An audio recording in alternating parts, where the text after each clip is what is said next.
Good morning everyone. तो आज हम देखेंगे नेशनलिज्म इन यूरोप। आज हम पढ़ेंगे नेशनलिज्म क्या होता है, फ्रेंच रेवोल्यूशन ने कैसे इम्पैक्ट किया, नेपोलियन बोनापार्ट के बारे में पढ़ेंगे, और इटली कैसे यूनाइट हुआ, जर्मनी कैसे यूनाइट हुआ। बहुत ही इंपॉर्टेंट चैप्टर है और आप लोगों के पेपर्स भी आने वाले हैं, तो इसको लास्ट तक देखो। कोशिश करना जो मैंने स्लाइड्स बनाई हैं उनको स्क्रीनशॉट ले लेना, उन नोट्स को देख लेना, तो लास्ट टाइम रिवीजन के लिए बहुत ही इजी हो जाएगा ये।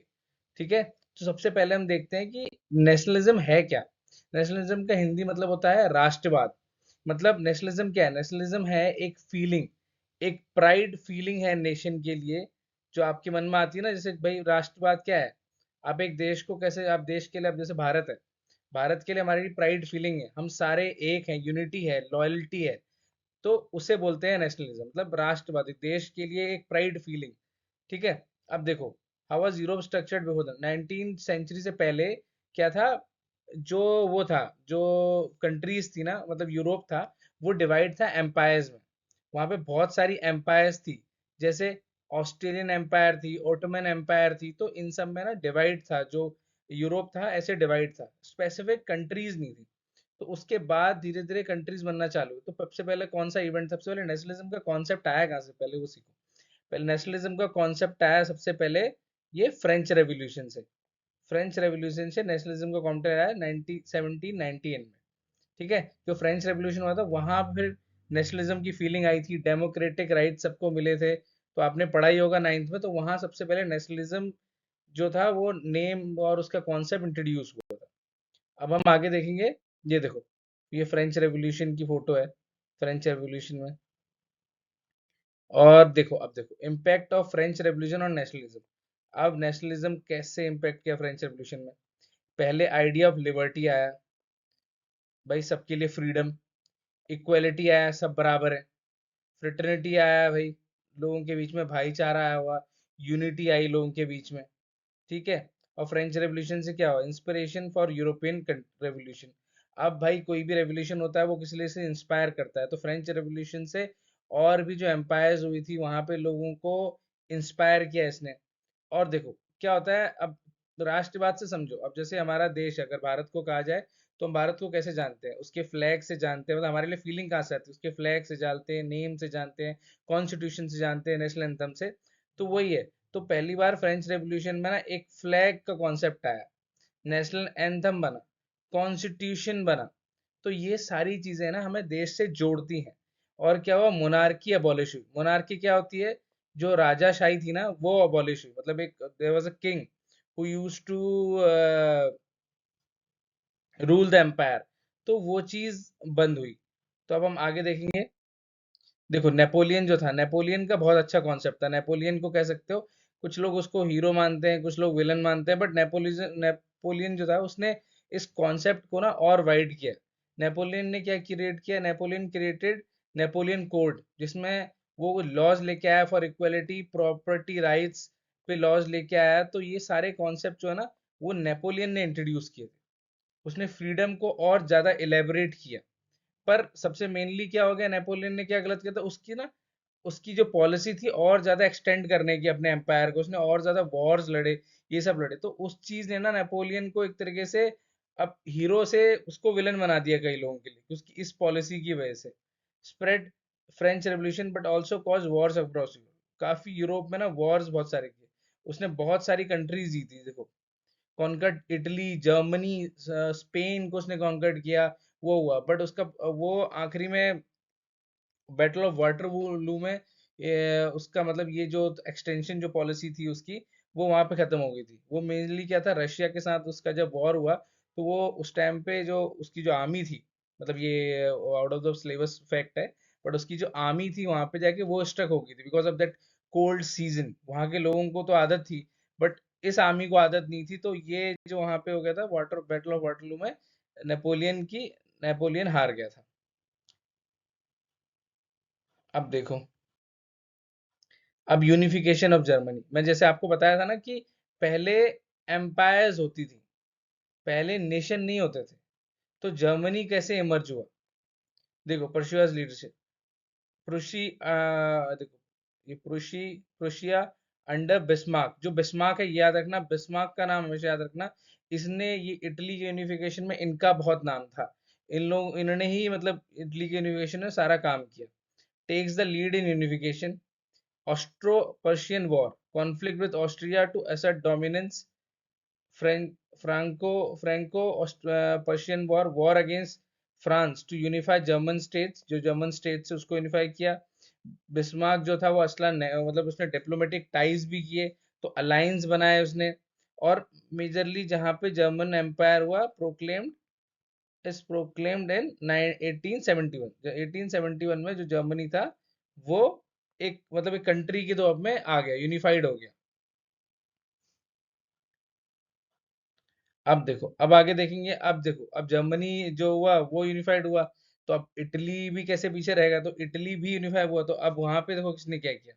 वहां पे था, वहां पे नाम आता है यूसेपी मजीनी। मजीनी, उन्होंने जो स्टार्ट किया था, यंग इटली मूवमेंट स्टार्ट किया था। Mazzini initiated a nationalist movement to inspire unification.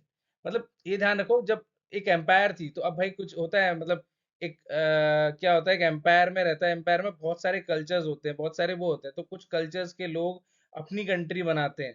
तो वैसे ही इटली के जो, यहाँ पे इटली जो कंट्री का इमर्जन हुआ, वो भी इसी से हुआ कि भाई हम अब अपनी अलग कंट्री चाहते हैं।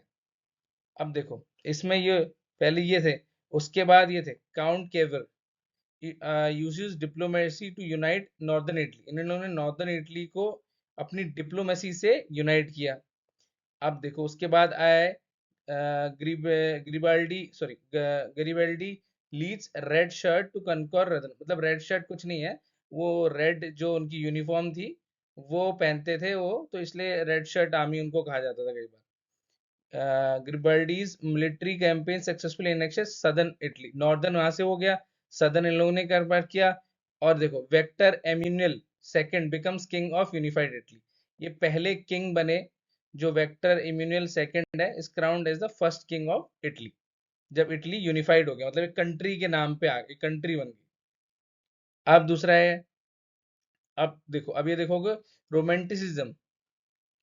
रोमांटिसिज्म इन्फ्लुएंस ऑफ नेशनलिज्म, मतलब रोमांटिसिज्म मींस दैट, अब जैसे क्या होता है भाई, कोई कॉन्सेप्ट अब आया, नेशनलिज्म राष्ट्रवाद हुआ, तो अब वो कैसे आगे बढ़ेगा, वो art culture music folk songs ये क्या सब कैसे इंट्रोड्यूस करके उसको नेशनलिज्म को कैसे बढ़ाया। क्योंकि भाई आप कभी देखो ना, राष्ट्रवाद होता है तो उसके गाने भी बनते हैं, उसके मतलब पिक्चर्स के द्वारा उसको शो भी होता है, कुछ ना कुछ ड्राइंग्स बनती है। जैसे हम लोग अगर इंडिया में हैं तो इंडिया को हम कैसे जानते हैं, भारत माता है, उसका फ्लैग भी है, तो वही है ग्रमीज।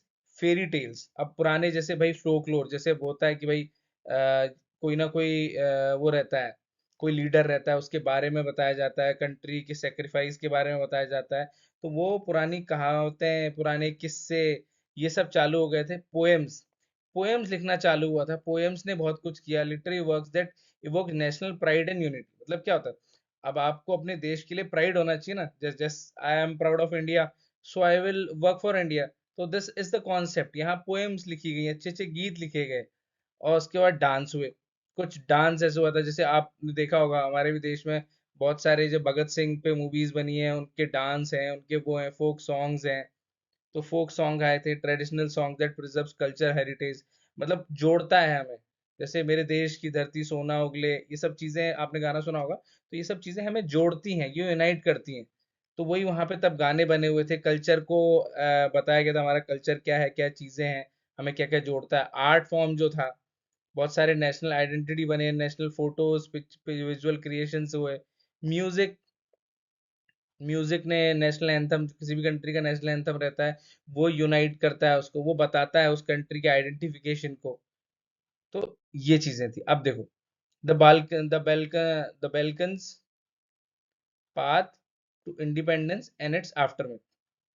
अब देखो बेल्कन, जो बाल्कन था, वो जो था, वो जो रीजन था, बेल्कन रीजन, जो बाल्कन रीजन था, वो किसके अंडर था, वो ओटमन रूल के अंदर था। ओटमन एम्पायर, जैसे मैंने आपको बताया था ना कि एम्पायर्स में डिवाइड होता है, तो वो ओटमन एम्पायर के अंदर था। तो उसके अंदर जो जो बाल्कन रीजन है, बहुत बड़ा रीजन था। अब मैं दिखाऊंगा उसमें कौन कौन सी कंट्रीज उससे अलग हुई, कौन कौन सी कंट्रीज उसके अंदर थी। तो वहां पे ना, वहां पे लोगों में रिवोल्ट चालू हो गया कि भाई अब हमें भी अपनी अपनी कंट्री चाहिए, क्योंकि हमारा भी कल्चर डिफरेंट है। बिकॉज जस्ट अज्यूम कि एक बड़ा सा रीजन था, and there were different culture of people, there were different people of different culture.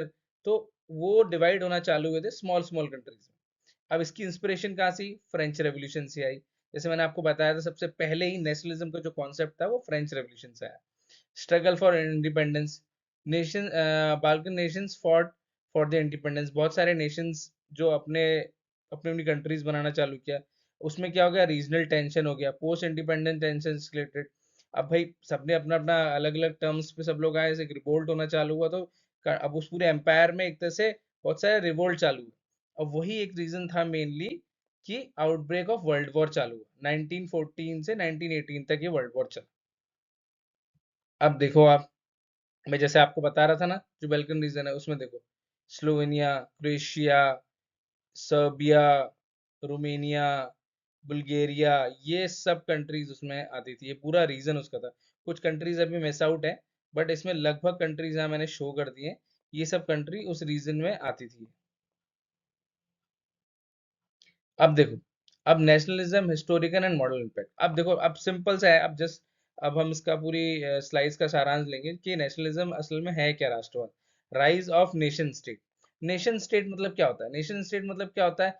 एक ऐसा स्टेट, एक ऐसा नेशन जहाँ पे जो ज्यादातर लोग हैं वो सेम कल्चरल वैल्यूज फॉलो करते हैं, सेम चीजें फॉलो करते हैं, दैट्स यूनाइट देम ना। Think of a country, think of some nation, तो वहां पे आपको उसके बारे में याद होगा। जस्ट इटली होगा तो इटली के लोगों का आप सोचोगे, there is a visualisation of that time कि वहां पे उसका कल्चर जो है, तो वो सब यूनाइट करता है। Political unity. अब देखो, इंडिपेंडेंस मूवमेंट। अब इंडिपेंडेंस मूवमेंट कैसे आया नेशनलिज्म से? अब हमने भी फ्रेंच रेवोल्यूशन से सीखा कि भाई हमें भी अपने देश की आज़ादी चाहिए, हमारा भी नेशन है।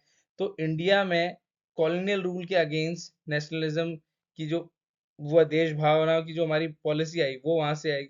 अफ्रीका ने भी, अफ्रीकन कंट्रीज भी बहुत सारी अपने आप को इंडिपेंडेंट करना चाहती थी। अब देखो, हम भी तो एक तरह से ब्रिटिश रूल के अंदर थे ना, हम भी कॉलोनियल रूल के अंदर थे। अब मॉडर्न डे नेशनलिज्म क्या है? नेशनलिज्म आज भी है, मतलब राष्ट्रवाद मुझ में कल भी था, आज भी और आगे भी रहेगा। तो अब कैसे होता है पेट्रोटिज्म इन स्पोर्ट्स? अब जैसे इंडिया, अगर आप क्रिकेट का मैच होता है, तो हम कैसे सपोर्ट करते हैं कि दैट हम इंडिया को सपोर्ट कर रहे हैं। उसका एक नेशनल फ्लैग होता है, उसकी एक नेशनल आइडेंटिटी है, कल्चरल आइडेंटिटी है हमारी, हमारा कल्चर अलग है। तो ये हमें नेशनलिस्ट, हमें राष्ट्रवाद सिखाता है। That's create our nationalism feeling in our self.